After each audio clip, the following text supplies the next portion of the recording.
د نیویارک ټایمز راپور له مخې په افغانستان کې د امریکایي پوځیانو د وژلو په هدف د روسیې د یو نظامي واحد لخوا د طالبانو په ملاتړ اورپکو ته د پیسو د ورکولو په اړه د امریکا د استخباراتي برخې معلومات جمهور رئیس ټرمپ ته رسیدلی وو، خو سپینه ماڼۍ دا راپورونه غلط بولي.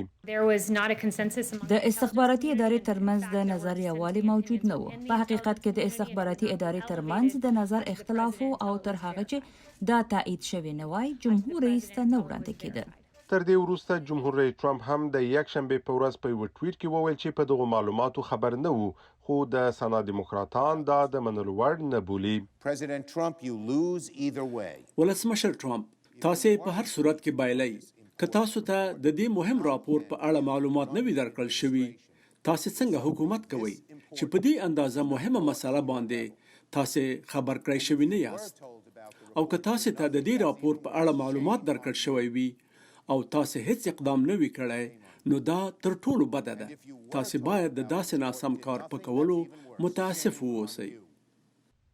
د کانګرس جمهوریت غوښتونکي غړي هم پوښتنه کوي چې ولې جمهور رئیس سره معلومات شریک شوي نه دي او له ولسمشر څخه غواړي چې دا ادعاوې جدي ونیسي. دیموکراتان وایي دا بل روښانه ثبوت دی چې ټرمپ د روسیې د جمهور رئیس ولادیمیر پوتین په وړاندې په کافي اندازه جدي نه دی. جمهور رئیس وایي چې دای په دې خبر نه و، خو دای په دې خبر قهرېدلی هم نه دی چې په دې موضوع خبر نه و. که موږ د خبره لکه څنګه چې وایي ومنو، نو د اعتراض چیرته دی او د معلوماتو غوښتنه او تقاضا له مسؤلینو څخه چیرته ده؟ دا پر دې جمهور رئیس د پوتین د غیر معمولی اثر لرلو یو بل مثال دی. سپینه ماڼۍ دا نیوکې ردوي. دا جمهور رئیس د روسیې په وړاندې بې حده قوي موقف لري. د سلګونو روسي اتباعو په وړاندې بندیزونه لګولي، په لسګونه ډیپلوماټان یې شړلي، د روسیې 2 قونسلګرۍ تړلي او د منځني واټن ویشتونکو اټومي وسلو له قرارداد څخه وتلي او نور داسې ګڼ اقدامات کړي دي. روسیې او طالبانو د انعام ورکول رد کړي دي، خو د بریټانیا استخباراتو بیا د نیویارک ټایمز راپور تایید کړی دی.